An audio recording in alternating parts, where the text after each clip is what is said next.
Hello once again, good people. So it's been a little while since I dropped a video. Sorry about that. I got a lot of excuses and stuff. Maybe I'll go into them later because do you really want to hear that at the beginning of the video? Trust me though, I do. I do have good reasons. I wasn't able to draw videos before, but this is a catch up of stuff I picked up in October. So a lot of horror and stuff. I would have liked to get to a bunch more, but I'm sorry, I just couldn't. But hopefully I can make it up to you and quality stuff here. There's a lot of good reads and good art in this. So as usual, we'll stop along the way and go into that, showcase the art and writing when it's good or notable. So a lot of shops and a couple of like private sales maybe. Let's get into it. First off, new releases. Let's do that. A horror anthology from DSTLRY, Come Find Me, featuring Hamlet Machine, Becky Cloonan, Molly Mendoza, Vanessa R. Del Rey, Celine Liu, and E.M. Carroll. This was kind of good. I kind of think it's a bit meh. The art is stronger than the writing. They kind of go for like kind of a traditional, almost like folktale kind of thing a lot of the time. It kind of reminds me of some of the vibes. Maybe not this particular story. This is not bad. Kind of like the creative process, trying to find a muse and exploit it. Yeah, the art again, quite nice. It falls a little bit short though, I'd say, in the ones that are kind of almost trying to be almost like the style of like old English or British, like Welsh, Scottish folk tales. Trying to make that up from scratch in the modern age is not so bad, but it doesn't have the staying power of like those old classic kind of like medieval tales that were passed down even through maybe oral tradition and refined that way. But kudos on the effort. The art's pretty good. Maybe I'll revisit this. Maybe I'll find it more interesting or fulfilling on a second read, but I kind of got the feeling that it wasn't on the first, that it kind of like left me with like kind of like an empty kind of feeling, to put it really harshly, that there wasn't just a lot of meat or ideas to chew on. But the art again, pretty good. That's Come Find Me. Yeah, this art's pretty wicked. This is the most maybe abstract kind of strange story in here, so maybe this one will be rewarding in a way on the second, but I didn't really tend to get that vibe, but you never know. Sometimes when you revisit it, it is good. It is like novel, notable that it's so different, so maybe it's worth a second chance. That was Come Find Me from DSTLRY by Various. Dwellings, the All Hallows Eve special from J. Stevens. I did talk before that I do recommend this guy's stuff. This one maybe not as strong as Dwellings #1, but still pretty good. This is a vampire story, and they're kind of just self-obsessed, like hipsters or something, for lack of a better term. That they're, here we go here. Anyway, have fun being a narcissist. Sorry for being so boring. You'll miss me when I'm dead, though. These are texts being sent to this one of these vampires, I guess, while the other vampire is snubbed. But alas, the tryst that vampire was in, it happened to be with a vampire hunter. So, some pretty good stuff in here. Entertaining. As usual, the writing is pretty cracking by J. Stevens. It's pretty fun. The characters are pretty, they make an impression, as do the story points. And even though it's done in kind of an old-fashioned, kind of cutie, cartoony way, there is like those disturbing moments that are juxtaposed with that, and therefore kind of like hit you hard, or they're unnerving. But pretty well done. Not super strong, but pretty good. Okay, next up, Epitaphs from the Abyss #4. This, again, is just kind of okay. Various in here. You got J. Stevens again with David Lapham on the art for the first story. Second, Amy Roy, Claire Rowe. and the third Jay Holtham and Leo Max. But yeah, kind of a bit meh. A lot of the themes that seem to be recurring in this are kind of like modern, the modern search for like fame or notoriety in the viral kind of internet or social media age, which is like, yeah, fine, but it's not very mind-blowing or stimulating, maybe to you know, I don't want to say it's like thinking people or people with above average IQs. I mean, who really needs to hear these or see these like lessons on like trying to be famous on the internet or something? I mean, like, whatever, who cares? But still pretty good. The art and everything is pretty good. Decent. Not a win, not a loss. Not good, not bad. Just perfectly fine, serviceable. Let me see, are there some good pinups in here? I'm thinking of something else. Okay, Hate Revisited, number 4.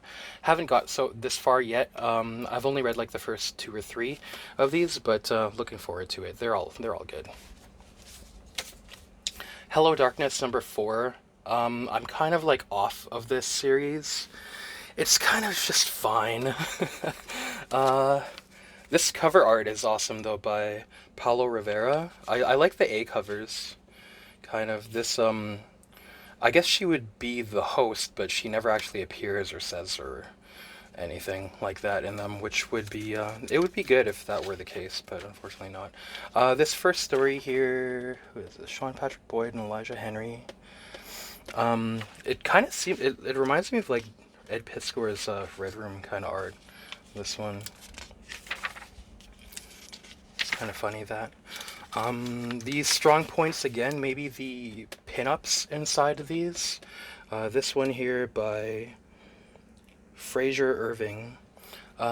Yeah, some nice rendering. Her eyes look really striking, and the contrast, the lighting on her, and the composition, that pyramid kind of composition that Frazetta used a lot is effective, as well as like the contrast of the background to foreground and stuff is effective. This is all very skilled.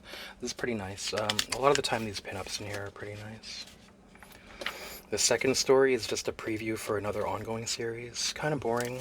I found Jenny Friesen pinup in here. That's pretty nice. This story here is pretty kind of cool, kind of Lovecraftian.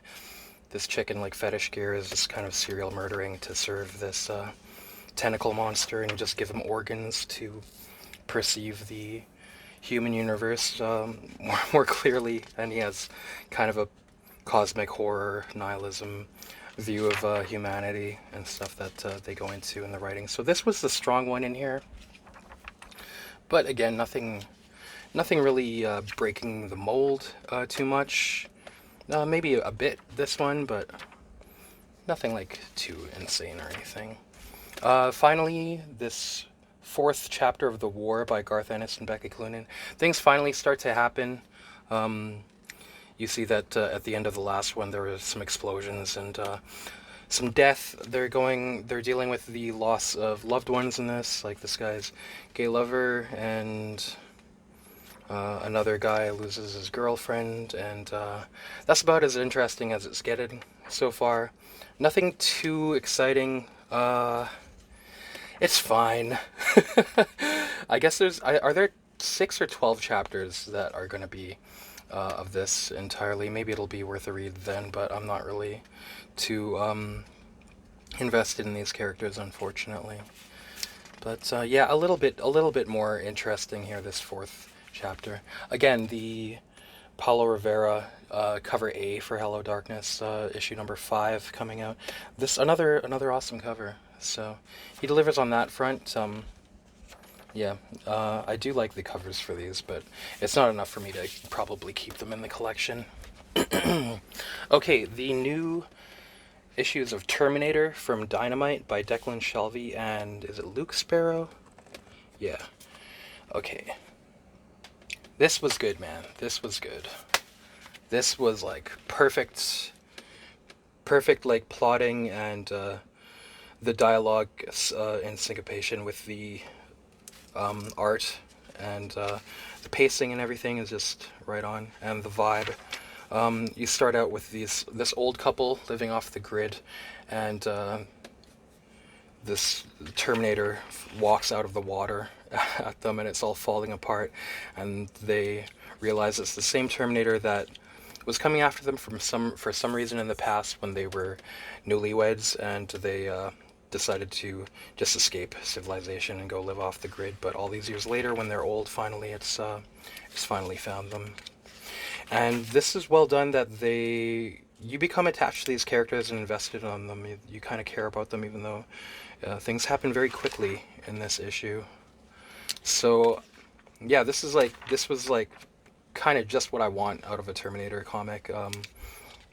The Terminator is scary, but in a way he kind of like, when you see him, you're like, cool. He's just like pure death, man. He's just pure like what's it called, like unrelenting after them. And yeah, there's some good writing in here where they talk about like the concept of time, that the time is like always coming at you. It's always behind you, but it's always in front of you, and that also is written in a way that it's meaning the Terminator itself is you're never gonna escape it, or maybe it's the concept of death and stuff as well. Yeah, this is wicked. I'm going to be sticking with this and see where it goes. This one gets a recommend. I got another alternate cover as well. This is the Alex Ross Burning Earth cover, because back in the day, was it for Now or for Innovation? I think it was for Now Comics, when they had the Terminator license. A young Alex Ross, before he was quite so famous, did a Terminator series for them. I'm kind of looking for that because it's cool to see him, like, when he was skilled but not as skilled, and also doing kind of dark, apocalyptic stuff, I think he was credited as Alexander Ross back in those times. Okay, from Antarctic Press, Wicked Witches one-shot, mainly by Kelsey Shannon. A lot of pinups in here to start off by Kelsey Shannon. He's, of course, these are pretty quick, but he's always got great coloring. Yeah, kind of fun. I'm not sure if this will be a keeper or not for me. Here's a little story about kind of like a Sabrina almost kind of girl. But the star of the show in this little anthology is the sketchbook by David Hutchinson. Some nice stuff in here. I guess it's pencil, so you get the unfinished vibe. I wonder if ink and color would be able to do it so well. I kind of like pencils a lot of the time.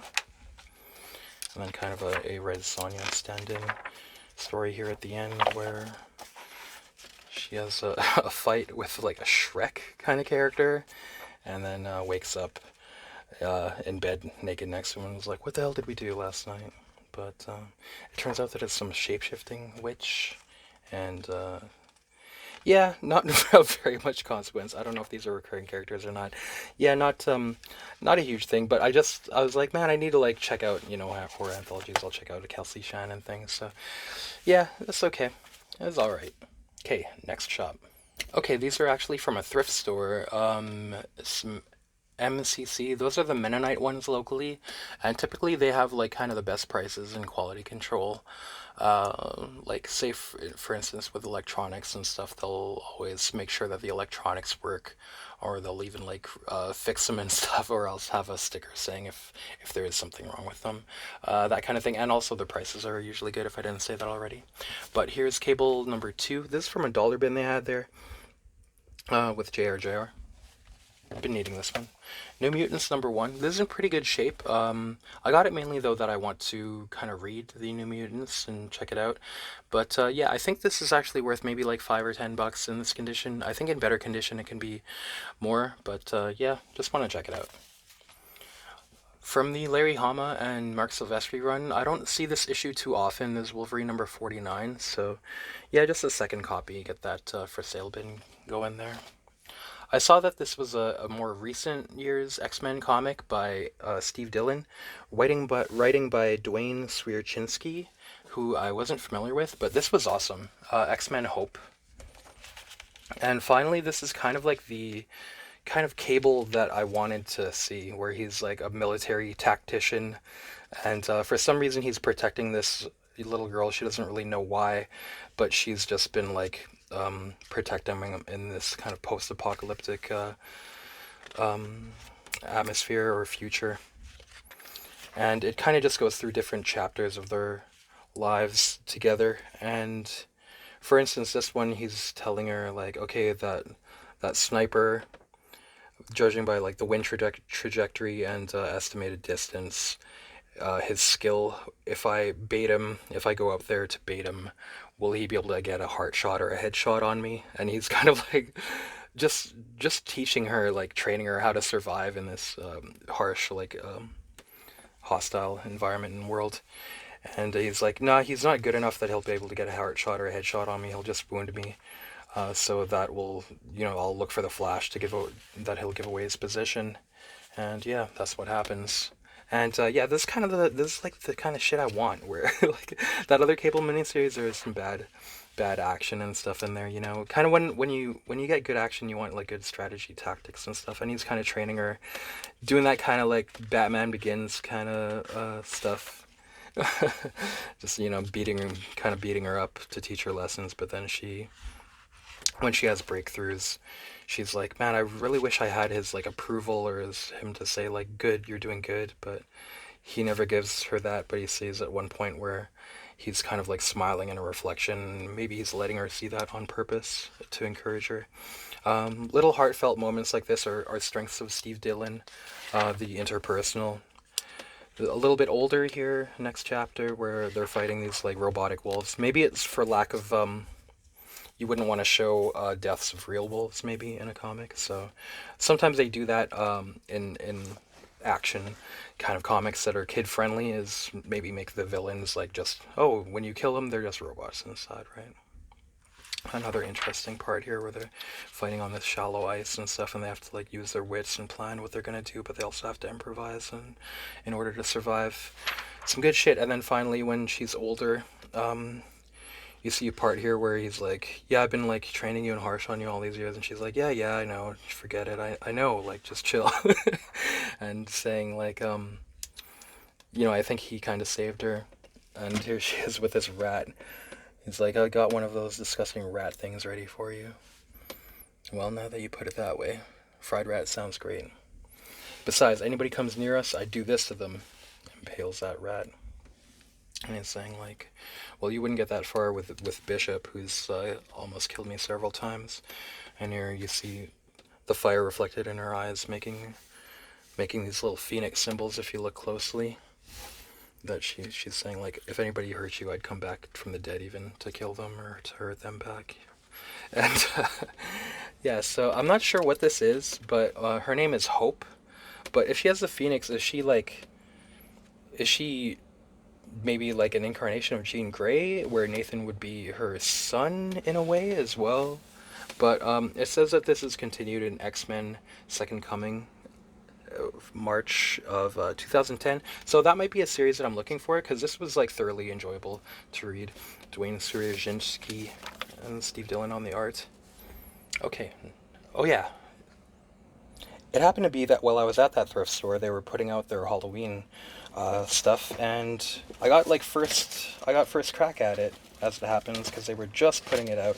And these masks there were just $1.50 each.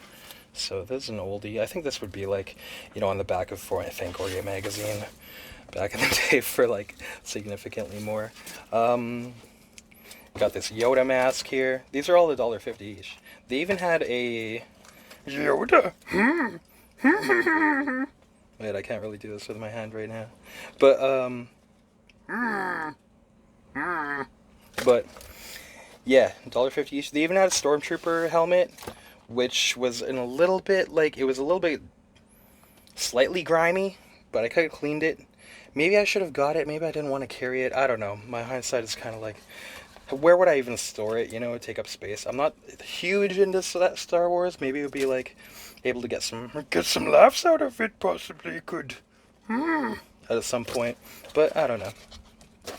This is a pretty nice luchador mask. It looks like it's pretty done with quality. So I don't know who this is, if it is an actual guy, but these can be some fun too. Okay, yeah. So there's that store is pretty good, pretty good. Okay, on to the next one. Okay, this next little batch is from. Remember, Comic Crack and I and some other people locally have been getting stuff from that lady who is selling the collection of her father's grandfather's late late son's grandfather's collection of mostly like indie and underground stuff as well. So this seems to be maybe the last batch that I would was able to get off of her. It seems like she is probably gonna just sell the remainder of the collection to a bulk deal for maybe about 10K or something. Seems to be the word on the street. The bird is the word. But this is the last bunch of stuff that I guess I was able to get off of her. Duplex Planet #1, pretty minty. This is David Greenberger, who worked in a nursing home, and he would interview the tenants there, just kind of like ask them questions to, just kind of weird questions, maybe not weird questions, but fun, interesting ones to get them to answer in interesting little anecdotes or even just snippets. So originally it was I guess it was a text magazine or fanzine that he was putting out, but in this iteration, underground and indie cartoonists adapt the stories and narration and illustrate them. So we've got Dan Close, Dean Rover, Doug Allen, Terry Laban, Wayno, Gary Lieb. I like Doug Allen and Gary Lieb. Tim Hensley, Roberta Gregory, Rick Altergott, who I also love, and Mike Schaefer. This is #1. So there's a second copy, I think. Yeah, the clouds cover there. Yeah, these are fun. I remember when I was like a youngster, I would like get stoned up before reading these, and they're pretty awesome. You know, whatever you like to do. So one question that he would ask the tenants: "What's the wildest party you were ever at?" This one illustrated by Doug Allen. I do like Doug Allen a lot. This is a black dude when he was young and partying with these white chicks, and their clothes got all messed up by rain, and then they're just hanging out in like sheets as if they're togas. Maybe a little bit scandalous. Military father caught them. Got a little bit mad. Apparently they were trying to maybe get him and his friend, the narrator, involved in the Communist Party. So he beat up his friend. It's like, I'm a National Guardsman, you can't get me involved with this shit. Yeah. These are fun, man. Fun. Oh yeah, here's a record. There's records in one or two of these. Brave Combo. One of them even has like, I think Robert Crumb's band. Jimmy Carl Black and the Mothers. Is Jimmy Carl Black No, I'm thinking of Eugene Chadbourne. Okay, but yeah, these are good. I recommend for these. These are perennial favorites that are worth having in the collection to the end of time, I think. Duplex Planet Illustrated.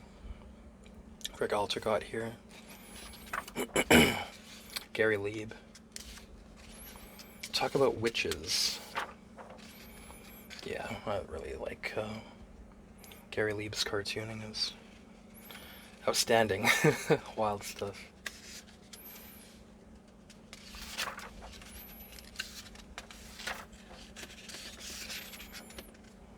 Just wild. Yeah, these are very fun. I do recommend these a lot if it could be your kind of thing. Okay, she sold me a collection of the erotic worlds of Frank Thorne. I was piecing this together a bit at a time, but yeah, just get the whole thing all at once. Just get it over with. You know, paying a little more that way, but these are all very minty, so to save the legwork, kind of, sometimes maybe you're paying that rather than taking like 10 years to put them all together from bargain bins, which may or may not even happen, but yeah. Kind of looking forward to these. I think this is a second copy of this one, #4, at least. I think this is a complete set. Does it go past issue, like, 6, is it? Anyhow. Okay, here's another kind of underground adults or mature readers fantasy anthology. Fantastic Exploits. This is volume 1, or volume 2, #1. 1979 or 1980.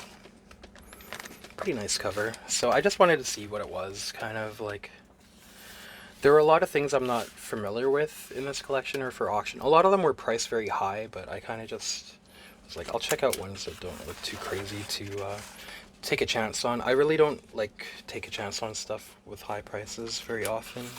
I need to like have an educated guess. This, okay, Ronald Wilbur, 1979. This art looks pretty sick. A lot of text, so this kind of bridges the line maybe between like short story and comic. Usually I'm against like this much text, but sometimes that's how it is in the underground. You see if it's worth it. I guess there has to be kind of an efficiency to the text to make it like worth the words. Don't be wasting them. Don't be boring. So hopefully that's the case. You never know, because sometimes underground, it being like not as refined, right? Not as boiled down, maybe, by the crucible of working for mainstream, possibly. But a lot of the time, underground is good too. It's weird that it has this a little section just about the history of Deadman, our boy. So that'll be cool to check out. I do like Deadman quite a bit. Pin-up section here. Kind of classical style. We'll keep it moving, but you know, we gotta check stuff out. Oh yeah, this is pretty nice too. Wilbur, 1978. Here's one done on that black background with the white. Anyhow, let's keep moving, right? Reed Fleming magazine. Number 1, is it? This is before the ongoing or a miniseries, I believe. That's fun stuff. Oh yeah, here's an ad for Heartbreak Comics. I've always been looking for this one by the same creator of Reed Fleming, David Boswell. Never seen it anywhere though. Might be really rare. Okay, some indie or adult or underground adult stuff here that I can't show the interiors of. Shooty Beagle, number 1. Yeah, just taking chances on this. John Workman, Cindy, number 1. An anthology of women's erotic fantasy short stories illustrated here. This is Wet Satin, number 1, 1976. And this is, what does this say? From the library of John Firestone. I feel like I've seen this on stuff. Let me know if that's something. I feel like I've seen that. But yeah, some weird looking stuff in here. This is adults only, of course, but maybe I could show a little bit. Who is this? Lee Mars. Kind of getting into the abstract and fantasy here. This weird kind of bird man coming to have a tryst with her. There's some weird looking stuff here too. Better not show that. On the right,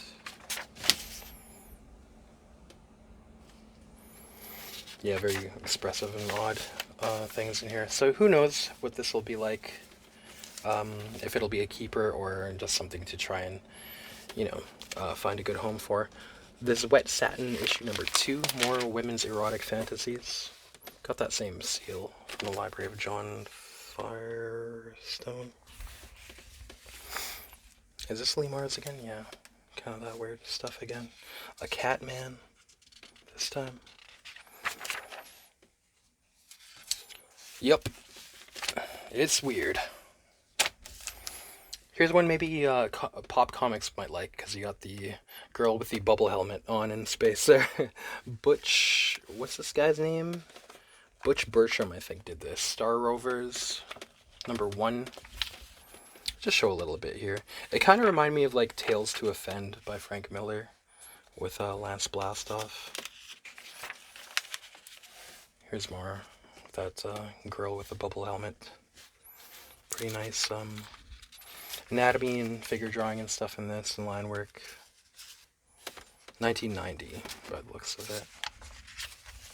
There's a pinup section in here, art. Here's a nice Tom Yeats pinup. That's pretty cool. And a bunch of people I don't really know who these people who did these.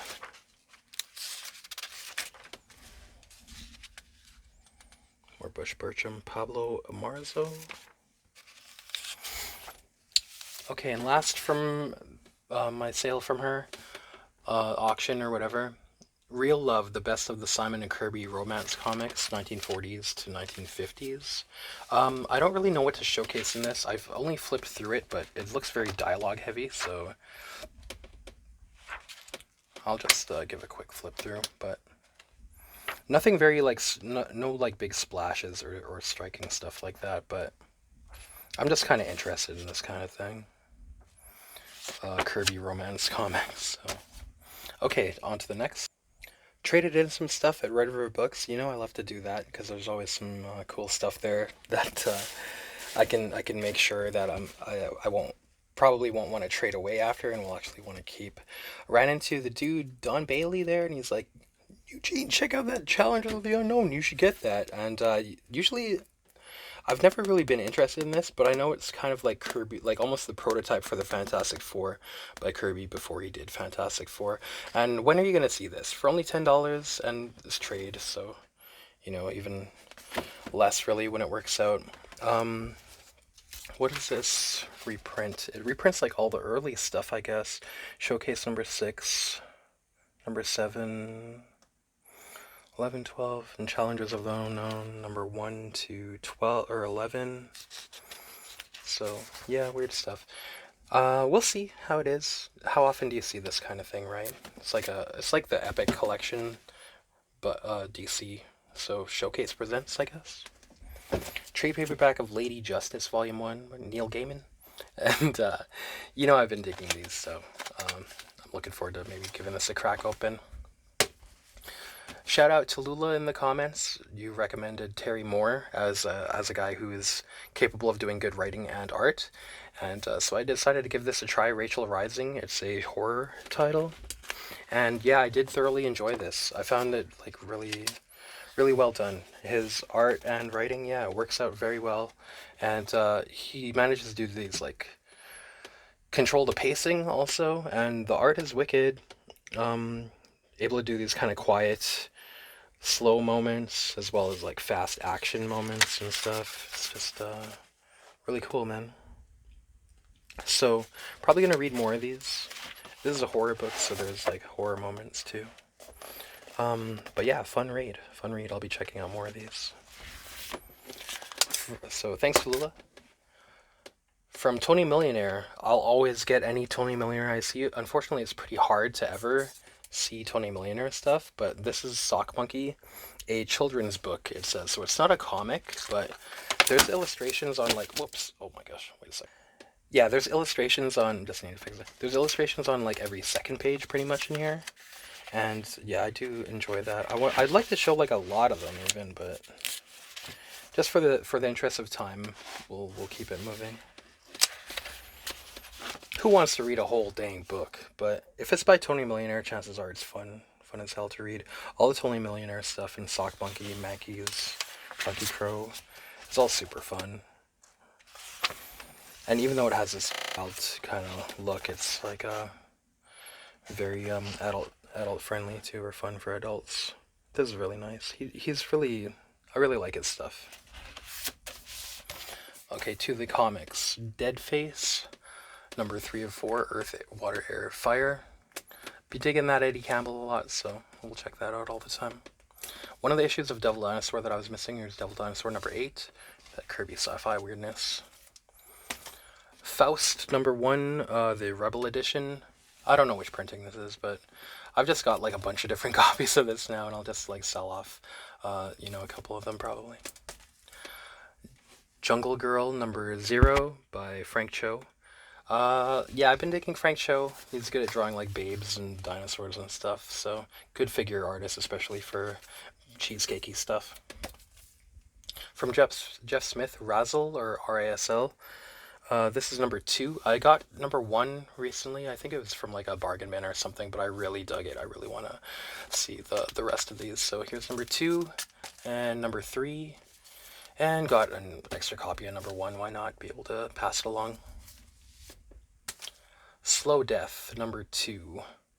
This was cool. I'm glad he, usually what happens, I trade, and then, I go over a little bit, and I know I'm gonna, pay cash, and then sometimes he lets me use that trade towards, the more higher tier kind of underground stuff, too, depending, so This will be cool. I can't show it because it's adults only.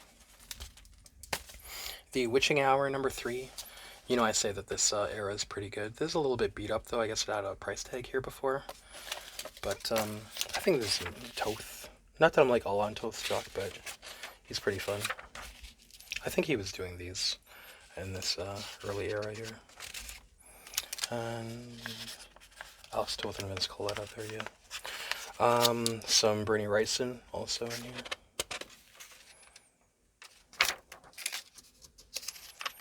What else we got? Yeah, some Berni Wrightson. Okay, we'll keep it moving. Zolastraya on the Bard, #1. Just an extra copy of this because I've never really seen it before. So I'm like, yeah, I'll have an extra copy to sell or pass along because it's a pretty fun barbarian chick comic. I've been digging some Don McGregor. So Don McGregor is Zorro. It seems like his Western stuff is pretty fun too. So I'll check this out. Zorro #0. A issue of Heavy Metal, March 1993. I got this because it had Melting Pot with what's his face, Eric Talbot and Kevin Eastman, Simon Bisley. As Big Elbow would say, nobody beats the biz. Shout out that too. Yeah, I can't resist Talbot and Eastman together and Bisley too thrown in the mix. I already had this one before, but I traded it away.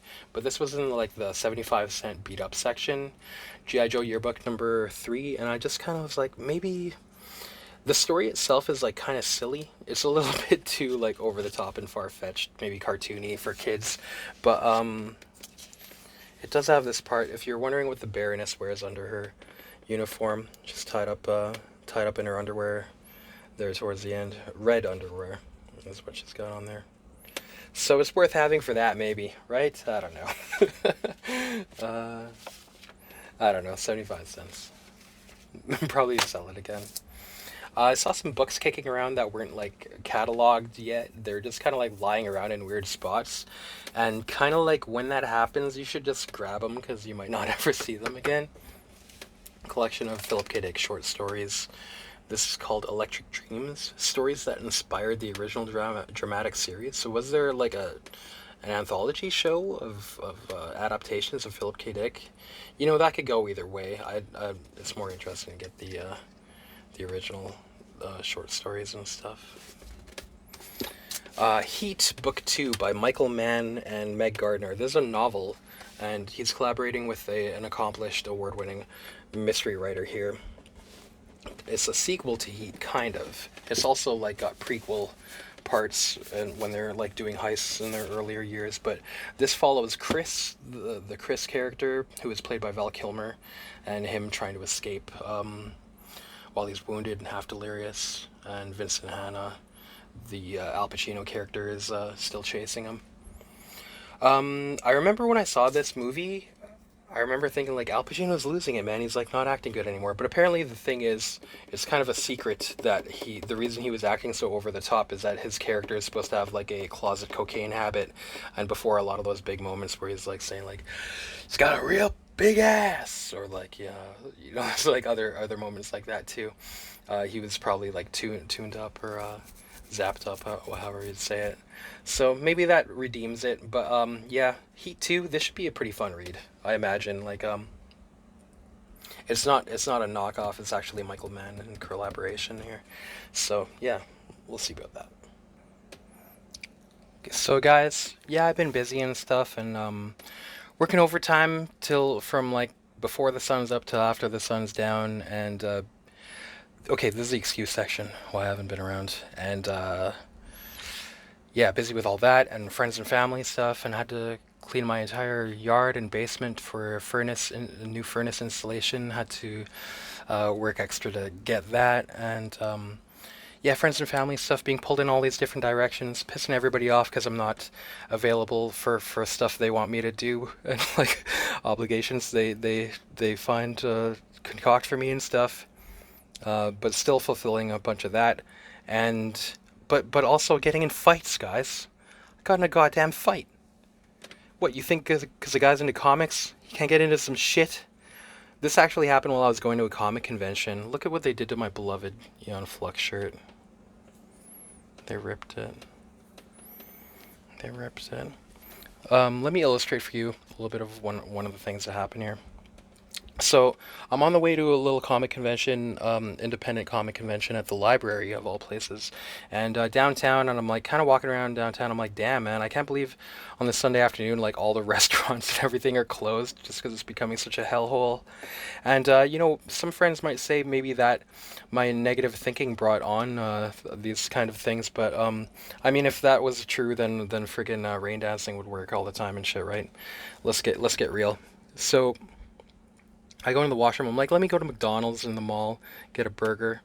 I go into the washroom, and as soon as I go in there, it's all stinky and stuff and all fucked up. And this guy comes out of the stall and he's wobbling. He's kind of looking at me, you know, looking at me with the crazy eyes. And then he punches the mirror. And while I'm washing my hands, and he's saying like, you know, man, you know. And he's making this kind of crazy look on his face. One eye looking at me, the other looking around for me, and like a look of like anger and like being about to cry or something. And the guy was like, I'm not a small guy, but the guy was like twice my size even, and he was like backing me up against the wall, and he was like pulling his fist back, like he was gonna hit me next. So I slithered on out of there. He was chasing me around the mall, and you know, on I guess a cocktail probably of alcohol and drugs. And let me rant a little bit here. Back in the day, man, me and my friends or anything, if you're drunk in public, you get thrown in the drunk tank. Why is it nowadays that people are allowed to harass people on drugs and alcohol everywhere, just harassing people, spitting at them, yelling at them, swearing at them everywhere downtown? But anyway, security got involved a little bit, but their involvement was to the extent of saying, please stop, please stop. Maybe like 6 of them. And yeah, so this guy and his girlfriend were after me. And when the guy saw the security, he was like, oh, I'm sorry, guys. I'm just joking around. So I couldn't help but lift off and say like, oh, so now your story changes, man? And that was enough for them to infuriate again and snap on me. And yeah, they ripped my shirt. I got my shots in. I'm okay. My nipple got scratched. The girl scratched my How is it that some people are just able to always get you right on the nipple? Like, you ever have that skill? You ever, like, meet people that they'll purple nurple you whenever they see you? I guess she had that. I was scratched. They draw a little bit of blood. I'm not into that. So, yeah, even when you're going to a little independent comic convention at the library, be careful out there. I know it's kind of the same everywhere in all the major cities right now. For some reason that people are just becoming possessed demons and gonna make your life hell. You know, why is this happening all over the world right now? You know, conspiracy theory might say maybe it's done on purpose. But aside from that, the reality is just be careful out there, you and your loved ones. And yeah, I have excuses for not being available, okay, guys? I'm trying. Okay, on to the next, though. Sorry about all that excuses and stuff. But look at my Aeon Flux shirt, man. I ordered a new one, though. I can't not have this shirt. Okay, this is what I got from that indie convention. Yeah, the main thing that I went there for was seeing F. David Howell, the creator of Legend of the Goblin's Eye. I did look around, but a lot of the comics, they're just about, like, gender politics and stuff, and, like, yeah, if that's your bag, all power to you, but I cannot give a fuck about that stuff. Sorry, but Legends of the Goblin's Eye keeps it pure, man. Met F. David Howell, and he signed my issue number 1. He was pretty happy to do so, I think, but this guy rules, man. And then, okay, here's the issue number 3 out. Let's showcase this a little bit. So, Wikara, the witch who is inhabiting Tice's body to kind of seduce and act like she loved the goblin, finally was fed up and just plucked the gem Goblin's eye out of his head that has a magic gem in it. And he's like, what? What's going on? He saved her life so many times. She's a wicked witch, though. Here she says, "Time to summon my true love. Your fate is sealed with the snap of my fingers, Gorok. Feel true wrath." And this dragon appears. Gorok says, "Trickster, what madness have you conjured?" I love the dialogue of this. It's so fun. "Wakara, my love, finally you have beckoned for my return. Farewell, Goblin. Prepare for your ancestors' fate. Torched by dead dragons." Sorry, torched by dragons. She tells her dragon lover to burn the goblin. He's having a real hard time. "I cannot breathe. My lungs are scorched. The stench of burnt goblin flesh is so satisfying. So be it. Gorok is dead. We are together again, my brave lover." I love this dialogue. And yeah, this like kind of outsider art quality to this, but it's got the pure mania of like doing it for the love, man. Look at this little color hold in front of her eye here, even how it's not black, but it just turns to gold, kind of translucent right in front of her eye. Why do maniac stuff like that? Or like these lines. Look at the line work here to draw that. F. David Howell, you're a monster. You're pure mania, man. I love it. You're fucking awesome, man. Yeah, the lines in here and stuff. And this kind of alluring look of her, the witch inhabiting Taisa's body. So here she finally separates herself from Taisa, and she says, "Awaken, Taisa, you have slept within my wondrous flesh and bones long enough. Trance and mimic cease." And as soon as she comes out of her body, she puts Taisa in a headlock, just to be sure. "My spell is reversed completely. Stay close, I am not finished with you." She puts this, like, marks her as a cursed person. Taisa's saying, "Why me? Now you shall be marked for all to behold, forever scarred and outcast." She does loves to be wicked and evil. Yeah. Poor Taisa, man. Okay, so she's trying to get the gem out of the goblin's eye here. We'll keep moving, but I just gotta show a little bit of this. "Goldsmith, have you removed the gemstone from the cursed pendant? Speak, man, stop mumbling." This is just the intro to like these characters and this guy. It's good. Like, it's more than just run of the mill. What's it called? Exfoliation. What's the fucking? You know when it's just like moving the plot along. It gives it personality and everything. "Well, Your Highness, please forgive me. I need more time. This is a very difficult task. Let me explain." "No! You have failed me, artisan." She starts to attack him with her scepter. "Please, get me more time. I beg you, great Wakara." "Incompetent fool. My weakened scepter will still deal justice on you. Begone!" Hits him with that trident scepter that she has. Starts burning him with it. Then she gets her homies to come and try to break the gem out of the eye, too. This guy breaks his axe is enchanted, but it breaks on it.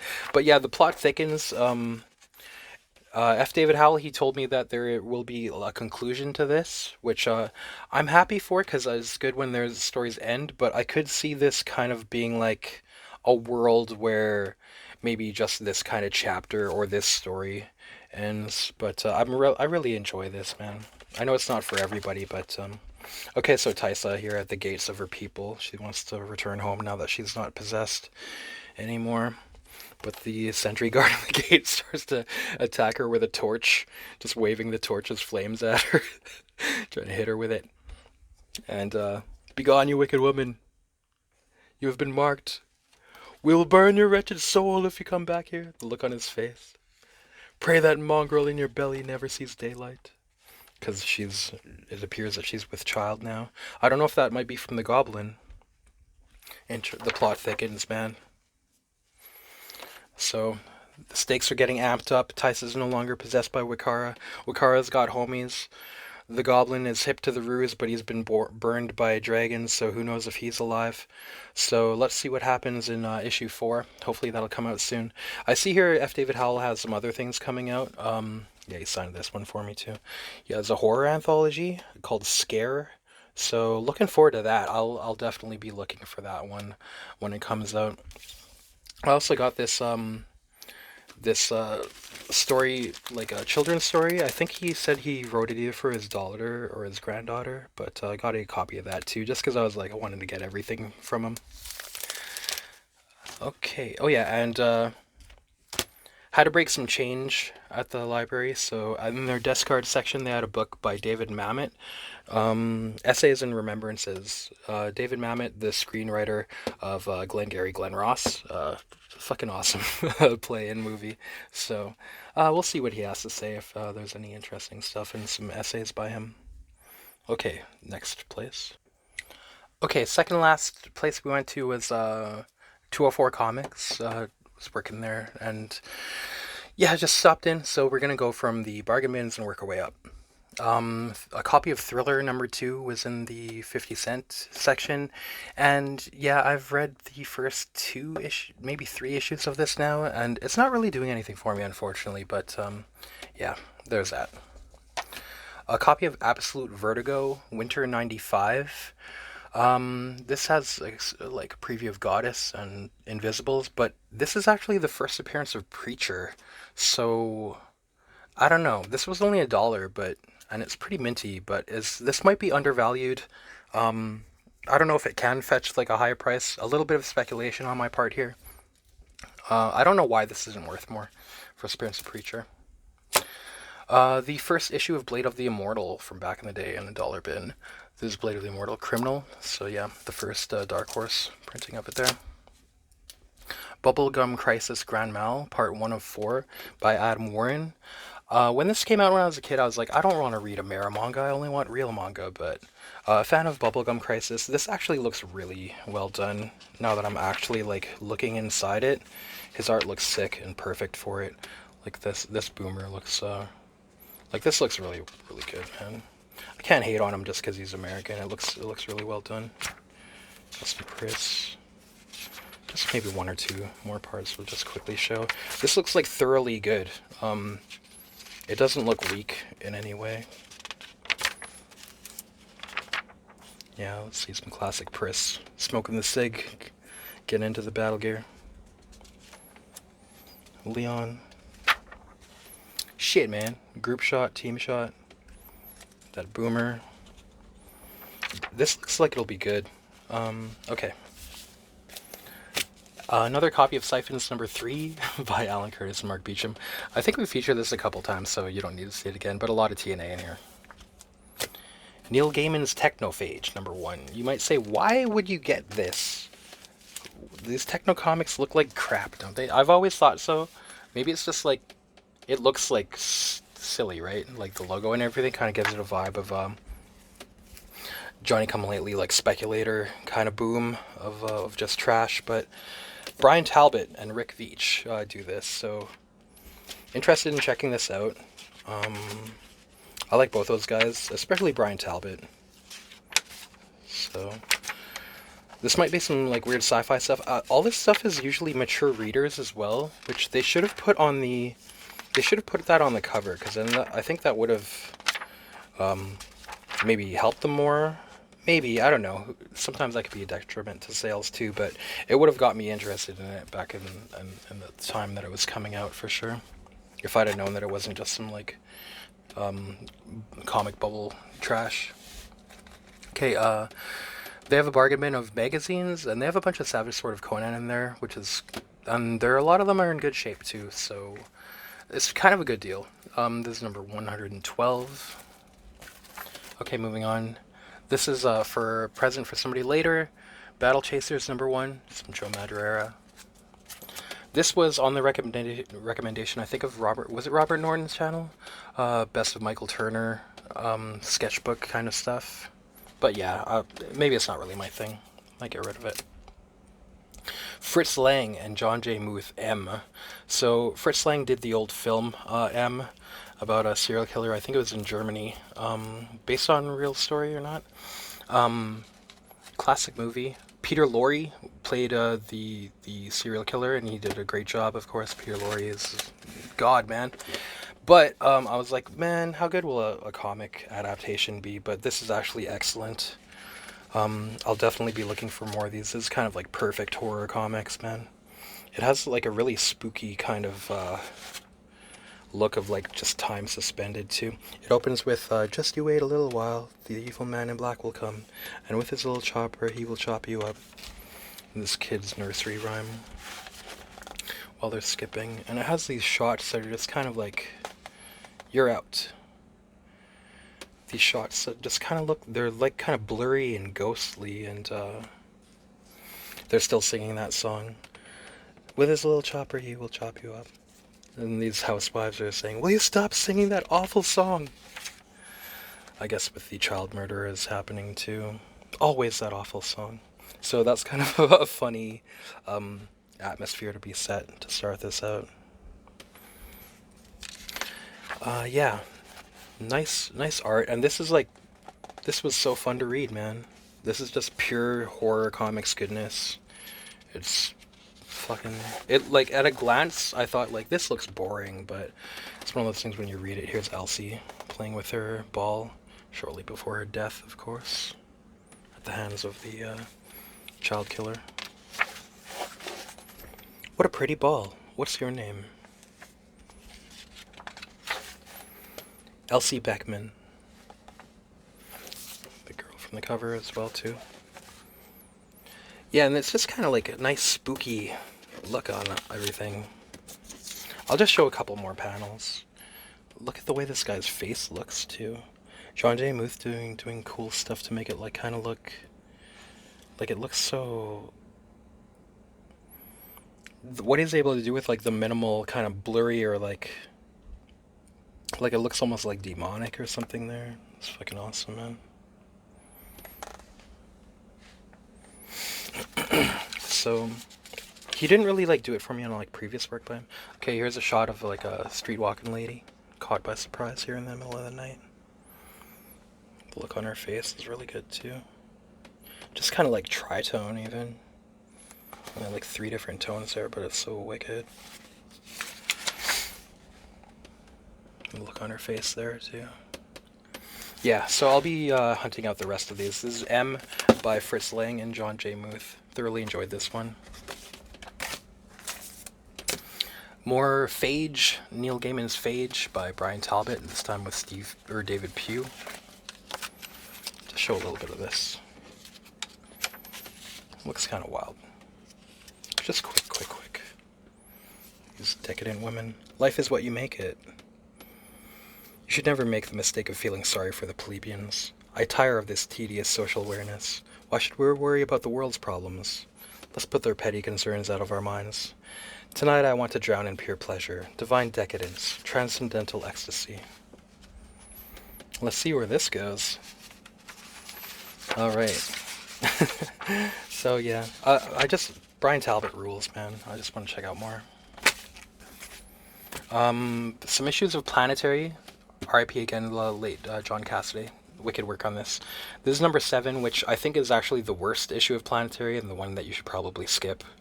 This is the one where it's like a Constantine character, but at the end he's like replaced by Spider Jerusalem, basically, and it's like, what was Warren Ellis even thinking to... What kind of dumbass statement is that? Oh, Constantine is like, not relevant anymore.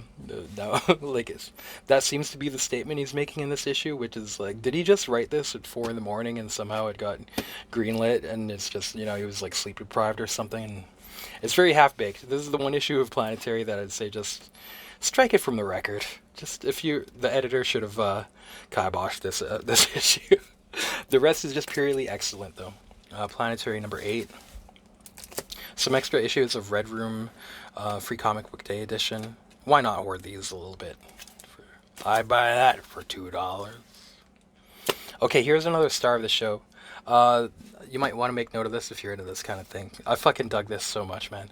Winterworld by Chuck Dixon and Jorge Zafino. And there's a mature readers, post-apocalypse, indie action comic, a sci-fi action adventure in the post-apocalypse by Chuck Dixon and Jorge Zafino, and it seems as good as you could imagine it could be. These cases, I really enjoyed this so much, man. Okay, start out here.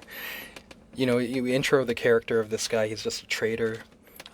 Makes trades. I mean, he's out in the middle of kind of nowhere, but he says by the stars he thinks it's actually Texas.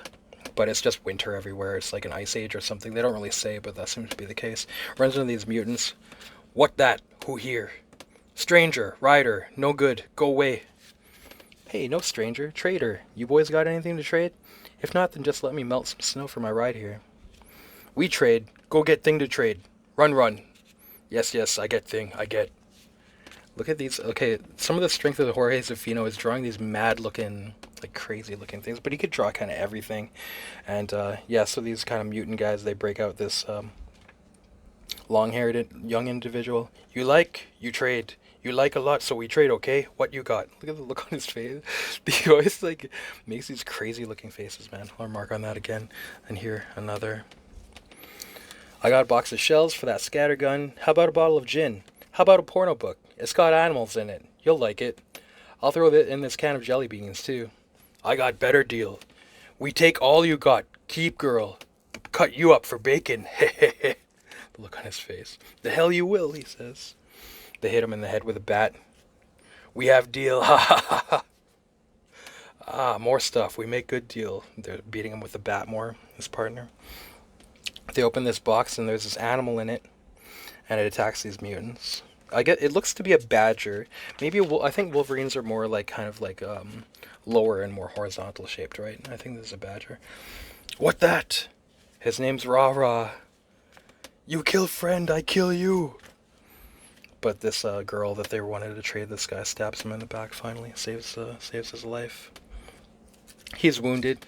He wakes up and he's like, "Where's my clothes?" The girl says, "I'm boiling them, and they stink. I'd starve to death if I didn't."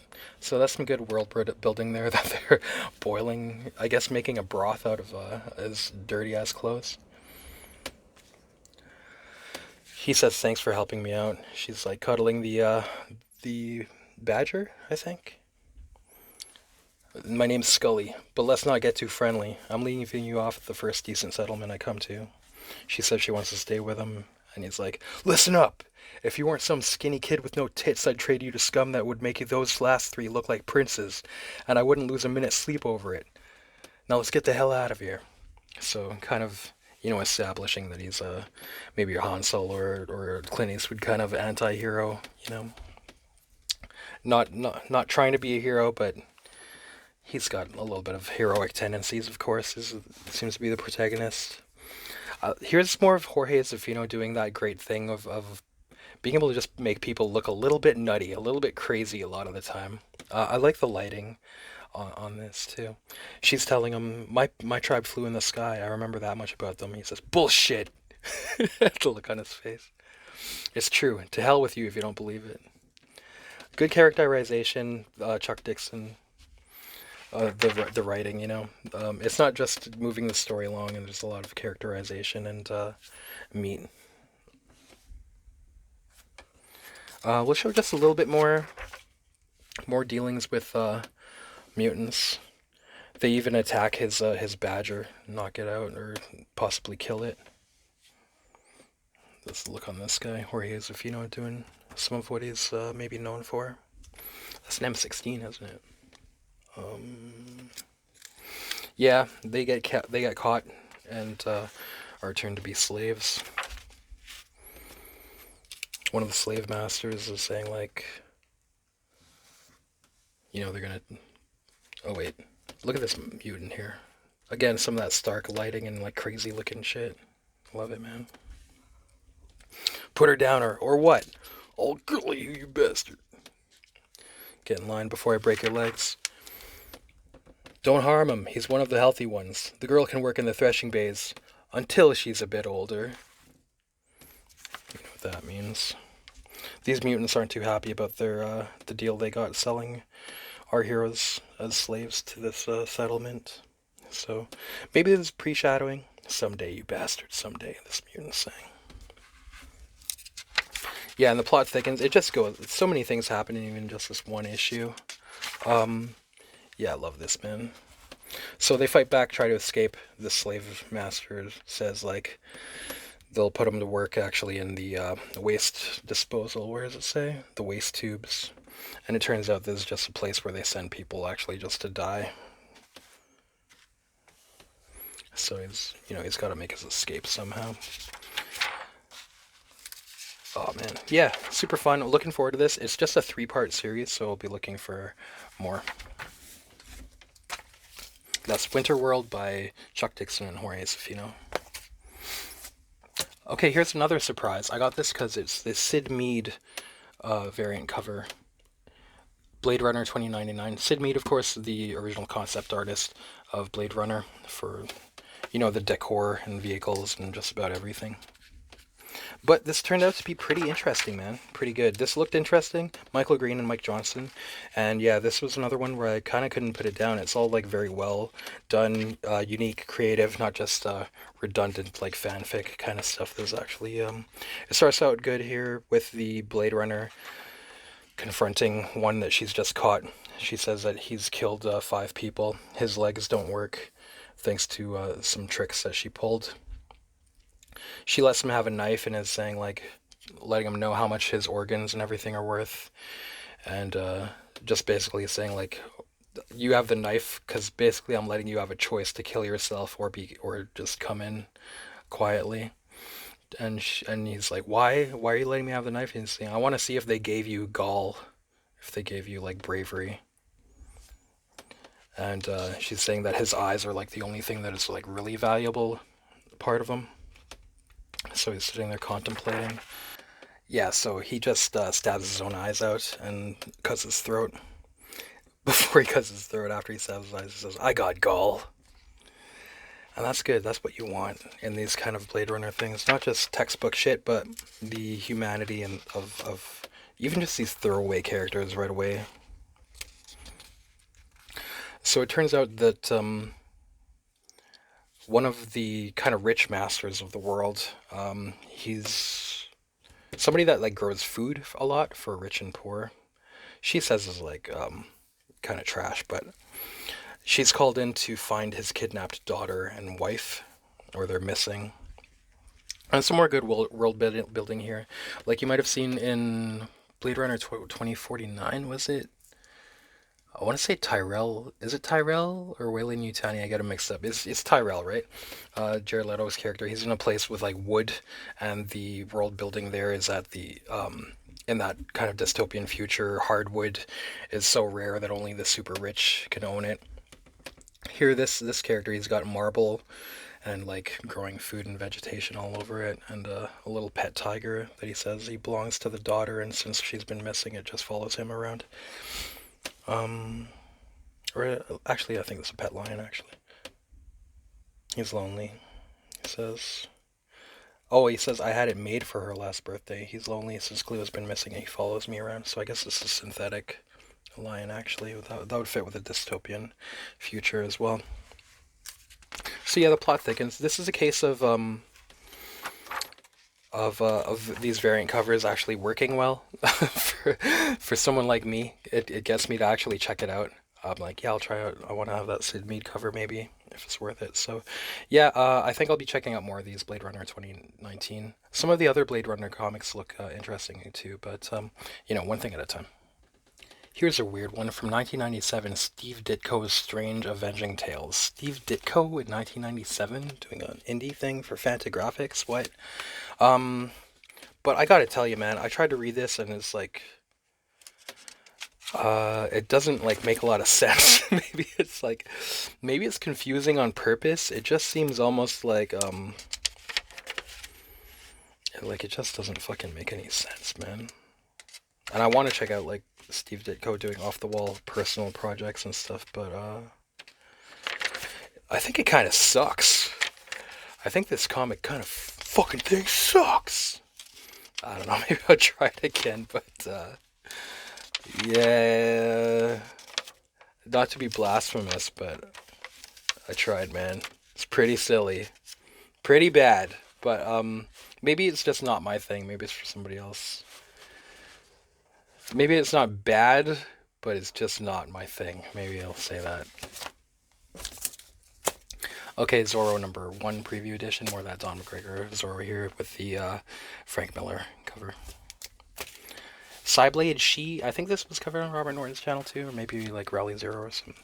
But I got this because I was like, yeah, I love when Mark Silvestri is inked by Bat as well. You kind of get this like kind of cheesecakey stuff too. But yeah, just when it's inked by Bat, there's something so lush about it.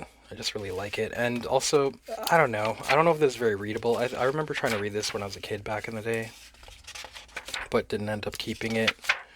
But this is also the first appearance of Witchblade.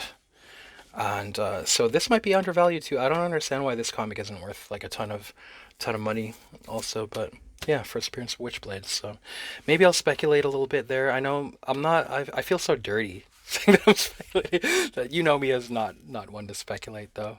Not that I'm totally against that. Why not, right? If you can make a buck, more power to you. But yeah, mostly we want good writing, good art here. And here's some of that. Roy Thomas and Esteban Maroto. I eat my words on Roy Thomas. Vlad the Impaler. So this is kind of like trying to adapt the actual life of Vlad the Impaler before he was like quote-unquote Dracula. The monster, I mean. So I don't know how much of this lies in historical fact or not, but it is super fun. And Roy Thomas, I eat my words. He's actually really fun to read, a lot of Roy Thomas's stuff. Lastly, from 204 Comics, Stray Bullets Killers #1. I think this came out actually after the normal Stray Bullets, right? Isn't this from like the 2010s or something? But yeah, cool to find this because I love Dave Lapham's Stray Bullets. Okay, last shop that I hit up that month was Galaxy Comics, and I looked around actually like just about all of their stuff, but most of their normal comic bins are the mainstream stuff, and it turns out I wasn't like interested in it, so it kind of works out good for me that it seems like the stuff in the bargain bins is a lot more my stuff, and it's not just because it's in the bargain bin, it's like actually the stuff that I feel like more interested in. So that could be the case a lot of the time, so you can look at it as a good thing. Yeah, I think a lot of good writing and good art is to be found out there in the less beaten path, I guess. I don't know why that is, but it just is, I guess. Dark Horse, these are all from the 50-cent bin. Criminal, Ed Brubaker, Sean Phillips. Checking out some of this stuff more. Yeah, Comic Crack also recommends Ed Brubaker, Sean Phillips, so checking out a little bit of it. Dark Horse Presents #40. This has some Bacchus as well as Matt Wagner's Trekker. Let's see, there's some weird Matt Wagner art in here, huh? Or sorry, Matt Wagner's Argosy. Oh, yeah, some adult stuff in here. Elektra Saga #2, reprinting that of Frank Miller Daredevil run. Elektra Saga #3. Elektra Assassin #3. Getting close to completing a second set of Elektra Assassin. I think I'm only missing one issue now from a second set. Excuse me. So that's #3. It's #7. Frank Miller and Bill Sienkiewicz. And #8. Green Arrow #2. I love the Green Arrow run by Mike Grell. So second or third copy of this even, just as it turns out. An extra copy of Hawkworld, because why not, for 50 cents. This is one that is worth passing down. Tim Truman. I've recommended this so much. Just look. It's so awesome, dude.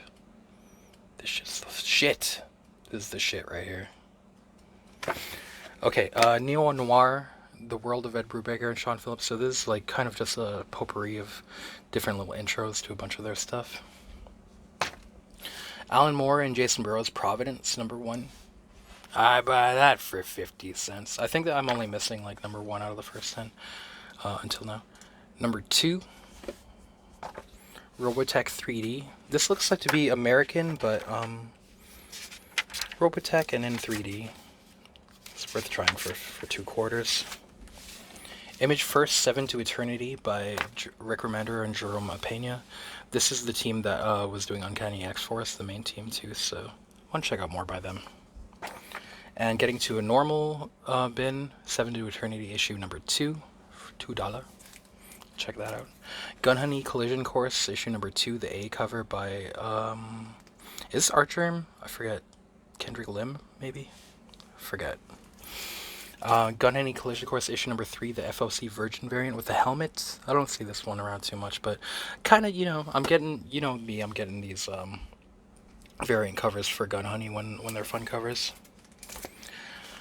Timothy Truman and Robert Hunter, Dog Moon, prestige formats. Yeah, this is their, they have like a discount used trade paperback section that's actually pretty decent. I think if you don't have that much time, maybe that's like the best place to check out. I'd prioritize that. That's like some good stuff there. I don't know if this is just, I don't know what this is though, but Tim Truman, I'll check it out. Okay, Frank Miller, Holy Terror, the infamous response to 9/11 anti-Muslim kind of alternate universe Batman story. You've heard that this is trash. Me, I'll always give somebody the benefit of the doubt. If you tell me one of my favorite bands came out with an album that is garbage, I'll listen to it and I'll try to listen to it with fresh ears. Everybody says Holy Terror is garbage. I love Frank Miller. I gotta tell you, this is trash. It's sad. I tried to read. Well, I did read it, and it reads like a satire of a Frank Miller comic, like the formulaic just like tropes of the format of his writing, or the rhythm and like little staccato moments in his writing and stuff. Like it seems like a soulless take on Frank Miller. It doesn't seem like Frank Miller. But I mean, I guess, I don't know if he just like rushed this out in response, like it just spilled out of him after the mainstream stories of 9/11 and stuff. But yeah, this is hot garbage, man. I gotta say. Maybe, after the hindsight of when you read Frank Miller's stuff 20 years later, maybe it's ahead of its time, and you can like be like, whoa, he's actually like a visionary, and which he often is, but this fucking sucks. It reads like a like if somebody ate Frank Miller and then diarrheaed out a version of it. Maybe it's worth checking out for that novel aspect, just as like a train wreck. But I love Frank Miller still, but nobody's perfect. You can't be judged on just like one work. Right? Nobody bats 1,000. Holy crap. Oh, some of these there's some funny bits here of like, there's like funny caricatures of, where's like Obama, man? There's one that like looks like Obama, and it's such a funny version of him. Oh, what's her face? Well that's Obama's old Vice, right? And no, wait, this is under George W. This Michael Moore. Condoleezza Rice, that's her name. Michael Moore is so smug. Okay, wasn't there? Okay, we'll just keep it moving though. But yeah, that's about the best you're gonna get out of this stuff. This is so. It's. Can I say bad? Like it's just pretty shitty. It's just plain shitty. Here's an ally of them for them.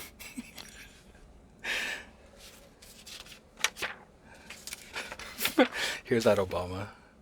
He just looks like a fucking Muppet or something, man. It's not outright stated that it's Obama, but obviously. It's kind of like okay, it's another villain, right? And this fucking, it's rather a bit much.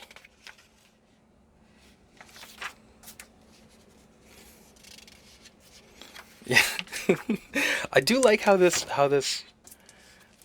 cover almost has like a 3D kind of like feel though. But yeah, it's so cartoonish. Bad guy.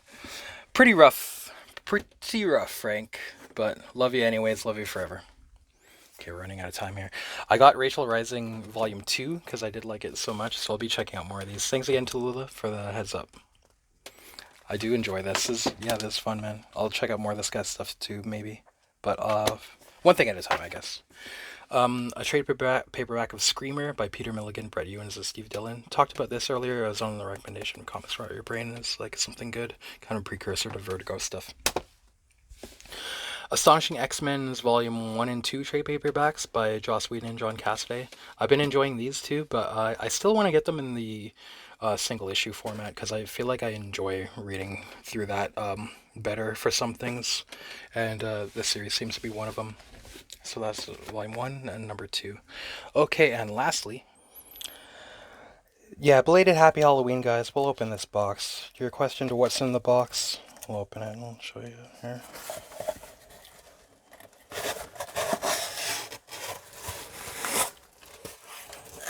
Hello! How you doing, darling? How you doing, beautiful? Hello, dollface. Hello, my love. Hello, dear girl. This mask from Trick or Treat Studios. It's like a front mask, and then has a strap, but it also has the wig attached to it. I was able to scare some people, scare the bejesus out of a couple people with this mask. You just kind of like wear this, and like an old hospital gown that I got from somebody. And just kind of like wait in the shadows in a room just behind somebody, just wait for them to turn around. I was kind of getting too tired of waiting at one point, and I just like flicked the light switch on and off, and then waited for them to turn around for one person. But yeah, I managed to scare the absolute shit out of some people with this mask. This is a good buy, man. This is only what, like, it is about like 50 or 60 bucks or something, but this is one for the ages. Unfortunately, the hair is getting tangled though, this wig of it. Regan from The Exorcist, if you're just listening.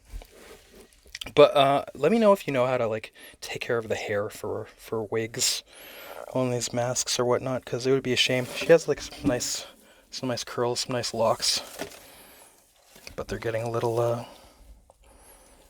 thing. But yeah, happy belated Halloween there. I want to thank you for watching. Thanks for sticking around, and there will be more to come. I'm going to record like a bunch of videos right now. Sorry about the delay there, guys. I hope I didn't let you down or make you feel like that it wasn't important to connect with you guys once in a while and stuff, because that's not the case. Love hearing from you and everything and talking comics and stuff. So, wishing you all the best, and we'll see you real soon. Bye-bye.